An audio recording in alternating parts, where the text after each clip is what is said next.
Hello, in this video I will show you how to do a phone setup on Samsung Galaxy A05S.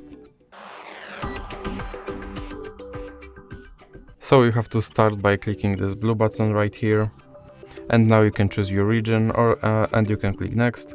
Here you can connect to mobile network or you can just click next. Now you have to agree to privacy policy and then click agree. Now you can set up with another device or you can click setup manually. Here you can choose a Wi-Fi network or you can click skip and then click skip again. Here you have to set date and time and then click next. Now you have to agree to Google services, so scroll down and click accept. Here you can set up your lock screen password or you can click skip and then click skip anyway. And here you can log in into your Samsung account or you can click forgot password or don't have an account. And then click setup later in settings.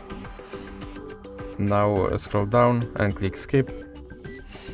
And now you have to click agree.